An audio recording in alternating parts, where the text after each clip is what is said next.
இறைவன் படைத்த உலகை எல்லாம் மனிதன் ஆளுகிறான். மனிதன் வடித்த சிலையில் எல்லாம் இறைவன் வாழுகிறான். இறைவன் வாழுகிறான். உள்ளம் சொல்வதை உதடு சொல்லாமல் உண்மை பிறப்பதில்லை. உள்ளம் சொல்வதை உதடு சொல்லாமல் உண்மை பிறப்பதில்லை. உள்ளிருந்தே நீ அருள் செய்யாமல் ஒன்றும் நடப்பதில்லை. ஒன்றும் நடப்பதில்லை. இறைவன் படைத்த உலகை எல்லாம் மனிதன் ஆளுகிறான். மனிதன் வடித்த சிலையில் எல்லாம் இறைவன் வாழுகிறான். இறைவன் வாழுகிறான். அற்புதமான இந்த இறைமை சேனலை பார்த்து கொண்டிருக்கிற நேயர்களே, பக்தர்களே, உண்மையானவர்களே, எல்லோரையும் நான் வணங்குவதில் நான் பெருமை அடைகிறேன். இந்த அற்புதமான இந்த இறைமை சேனல் ஒரு ஆன்மீகம் சார்ந்த ஒரு உண்மையான ஒரு பக்தி மார்க்கம். அந்த பக்தினா என்ன, இந்த உலகத்தினுடைய முன்னோர்களெல்லாம், அந்த ஆன்மீகவாதிகளெல்லாம் என்ன சொல்லிட்டு போயிருக்காங்கன்ற பகிர்ந்து கொள்கிற ஒரு பகுதி தான் இது. அந்த வகையில் இந்த இறைமை சேனலை இது வரைக்கும் சப்ஸ்கிரைப் பண்ணாதவங்கெல்லாம் பண்ணிவிடுங்க. அது மட்டும் இல்லை, கொஞ்சம் ஆழமாக கேட்டு வாங்க. ஏன்னா தமிழ்த்தியில் ஏற்படுத்துகிற அரசியல், அதில் இருக்கிற வாழ்க்கை திறவுகோள், அதில் இருக்கிற பகுதிகள் வேறு. இது முழுக்க முழுக்க ஒரு இறைமை சார்ந்தது. அந்த இறைமைன்னு இந்த பேர் வச்சது காரணமே என்னென்னா, இது வந்து கடவுள் இருக்கிறாரு, கடவுள் இல்லைன்னு சொல்கிற விஷயம் இல்லை. கடவுள் தன்மையை பற்றி பேசுகிற விஷயம். அதனால தான் நான் இறைமைனே இந்த சேனலுக்கு ஒரு பெயர் வைக்கப்பட்டது. அந்த வகையில் நான் சொன்ன பாருங்கள், இறைவன் படைத்த உலகையெல்லாம் மனிதன் ஆளுகிறான் அப்படின்னா, இந்த இறைவன் தான் உலகம் படைத்தான்ற அர்த்தம் இல்லை. அந்த இறைத்தன்மையாக இருக்கிற இந்த உலகம் இறைத்தன்மையாகத்தான் இருக்கிறது. அதை நம்ம புரிஞ்சுக்கணும். எல்லா விஷயமும் அதிசயமாக தான் இருக்குது. கவிரசர் கண்ணாசன் சொல்கிற மாதிரி, வேர் இல்லாமல் முடி முளைக்குது, விதை இல்லாமல் புல் முளைக்குது. அதே தெரிஞ்சுக்கலாம் நம்ம வந்து இந்த உலகத்தினுடைய அதிசயத்தை அப்படின்வார். இறைமையினுடைய அதிசயம் அதில் தெரியும் அப்படின்வார் அவர். அப்போ என்னென்னா, நாம் ஒப்புக்கிட்டு தான் ஆகணும். ஏன்னா நம்மளால் தெரியாத விஷயங்கள் நிறைய இருக்குது. அந்த தெரியாத விஷயங்களை பற்றி நம்ம ஆராயறதுக்கு வாய்ப்பே இல்லை. தெரிந்த விஷயங்களையே முடிவு சொல்லக்கூடிய தகுதி நமக்கு இல்லாமல் போயிடுது. ஏன்னா அப்படிப்பட்ட ஒரு அதிசய சூழல் தான் இந்த இறைமையினுடைய தத்துவம். அந்த வகையில் இன்றைக்கி இறைமையில் நான் சொல்ல வந்தது என்னென்னா, பாருங்கள், இந்த இறைமை என்ன ஆகி போச்சுன்னா, நாம் கடவுள் இருக்கிறார், கடவுள் ஆளுகிறார், கடவுள் அது அப்படி சொல்கிறோமில்ல, அதுவே என்ன சொல்கிறாங்க, பெரிய பெரிய ஆன்மீகவாதிகள் சிரிச்சுக்குவாங்க.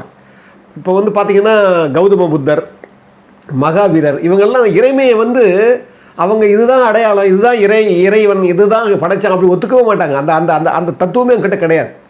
ஆனால் இறைமை தத்துவத்தை அவங்க ஒத்துக்கிறாங்க. அதாவது படைப்பு தத்துவம், அதாவது படைப்பாக ஒருத்தர் இருக்கிறான், அப்படி அவனால் தான் இப்போ எல்லாத்தையும் ஆளுகிறான் அப்படி சொல்கிறது வந்து என்ன அர்த்தம்னா, அதில் கூட பாருங்கள் சூட்சமான வார்த்தை. இந்த உலகத்தை இறைவன் படைத்த உலகத்தை மனிதன் ஆள்றான். ஆனால் மனிதன் வடித்த சிலையில் எல்லாம் இறைவன் வாழுகிறான். அப்படின்னா மனிதன் வடித்த சிலையில் எப்படி இறைவன் வாழ்கிறான்னா, அந்த மனிதனுடைய எண்ணங்களுடைய தொகுப்பு, அவனுடைய சிந்தனையின் தொகுப்பு, அந்த எண்ணங்களில் வடிவமாக வந்து அந்த உருவமாக வராமல் பாருங்கள் வெளியே. இதுக்குத்தான் பேர் அந்த இறைமை. அந்த இறைமை என்ன பண்ணுது, எல்லாத்துலேயும் எல்லாருக்குள்ளேயும் அது நீக்கவர நிறைந்திருக்கிறது. அதுதான் திருப்பி திருப்பி God shall be all in all அப்படிங்கிறாங்க. அந்த வகையில் இது என்ன பிரச்சனை நமக்கு அப்படின்னு சொன்னால், இப்போ உதாரணத்துக்கு இயேசுநாதர் சொல்லுவார், first you seek God of கிங்டம்னுவார். அதாவது first you seek kingdom of God, எப்படி வேணால் வச்சுக்கலாம்.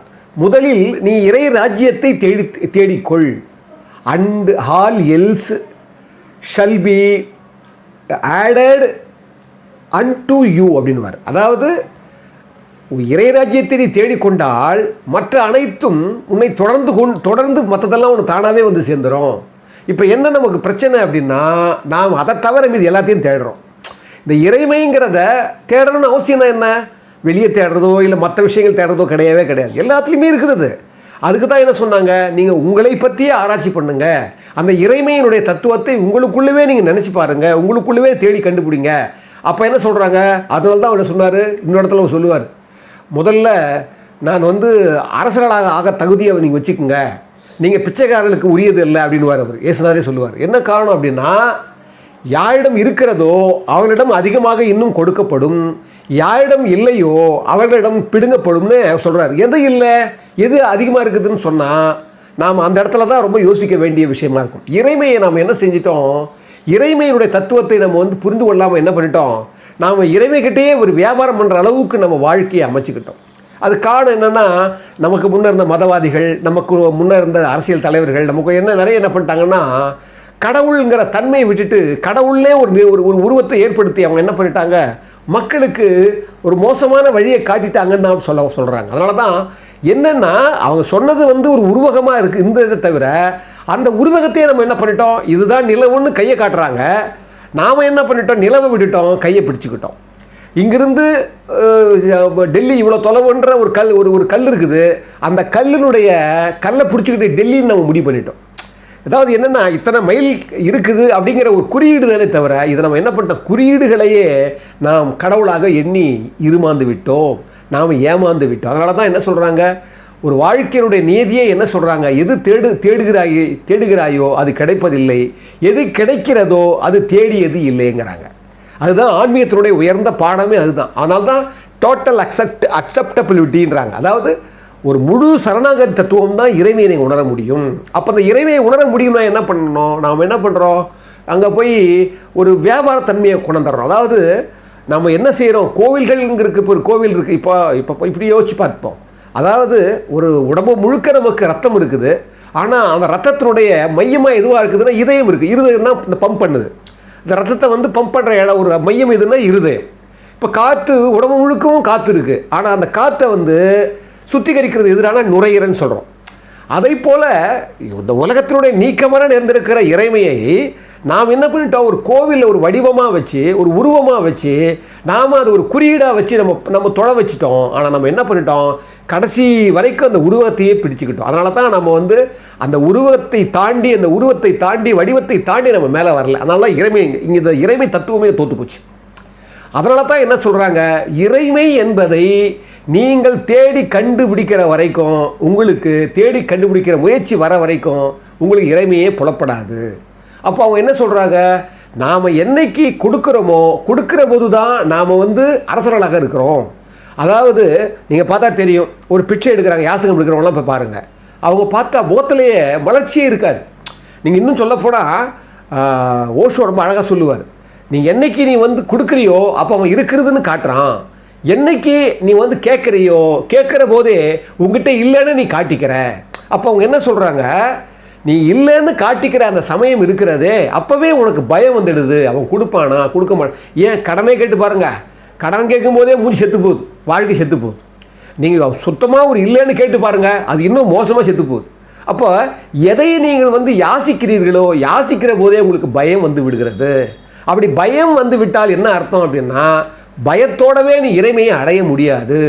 பயத்தோடவே நீ இருக்கிற போது நீ கீழே நிற்கிற. ரெண்டாவது இன்னொரு விஷயம் முக்கியமாக என்ன சொல்கிறாங்க, இறைமை என்பது நீ கேட்க ஆரம்பிக்கிற போது நீ என்னமோ இறைமையை விட உனக்கு அதிகமான சக்தி இருக்குது, அதிகமான மூளை இருக்குது, அதிகமான அறிவு இருக்குது, அதிகமான புத்தி இருக்குதுன்னு சொல்லிட்டு என்ன பண்ணுற, எனக்கு கேட்கக்கூடிய கெப்பாசிட்டி இருக்குது அப்படின்னு என்ன பண்ணுற, அதனுடைய தாத்பரியமே தெரியாமல் கேட்க ஆரம்பிக்கிற.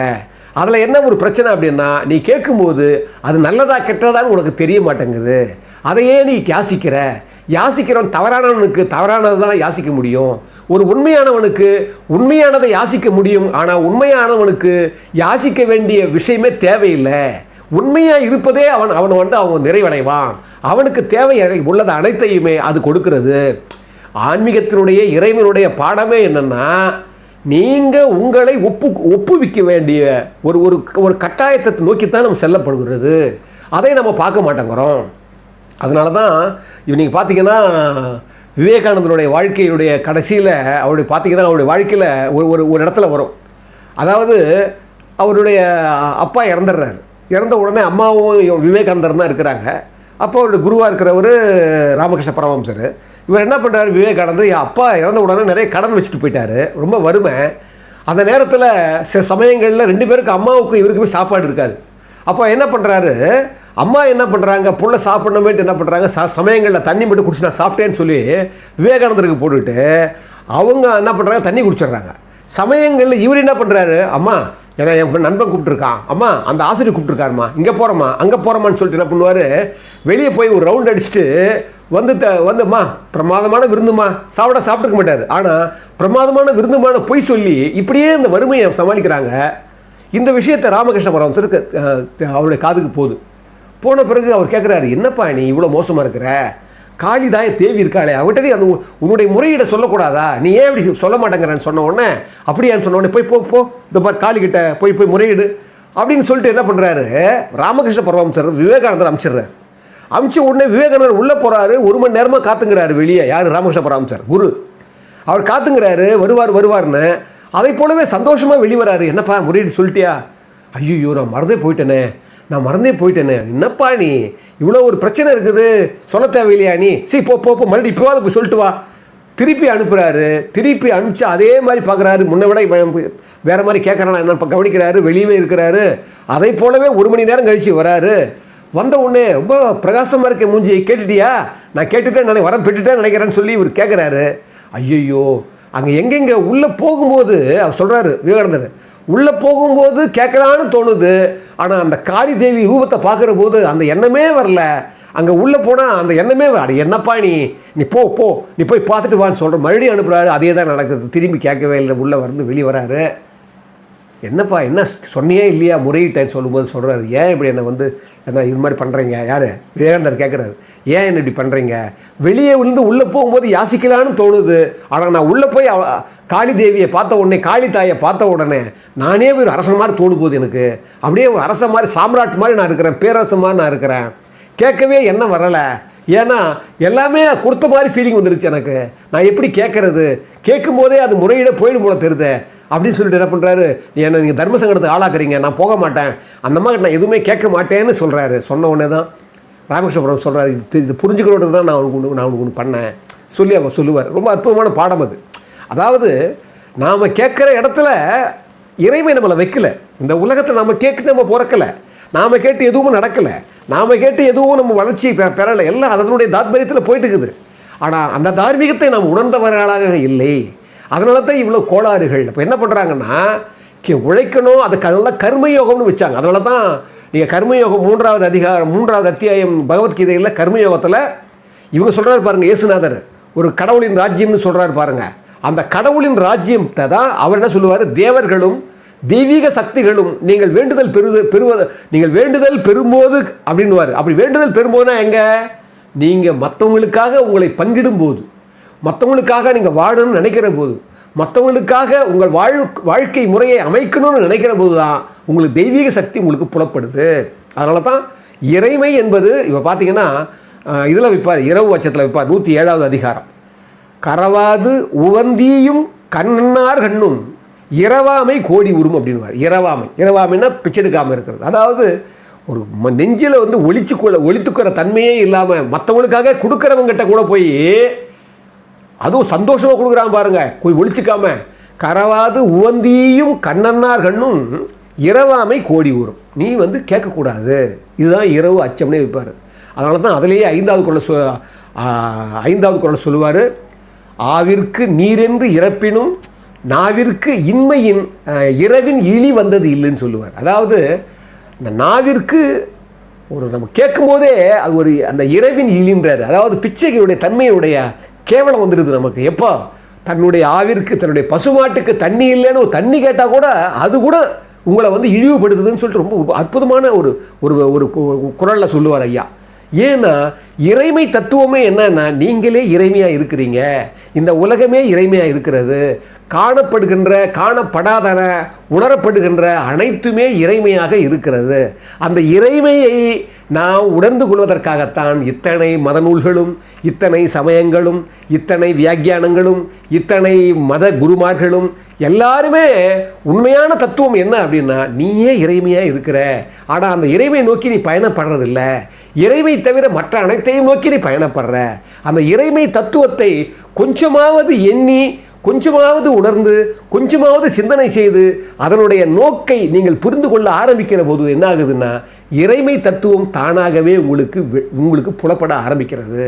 ஆனால் அந்த இறைமை தத்துவத்தை மூடி இருக்கிற இருள் தத்துவம் இருக்கு பாருங்க, அதை அறுக்க வேண்டி இருக்கிறது.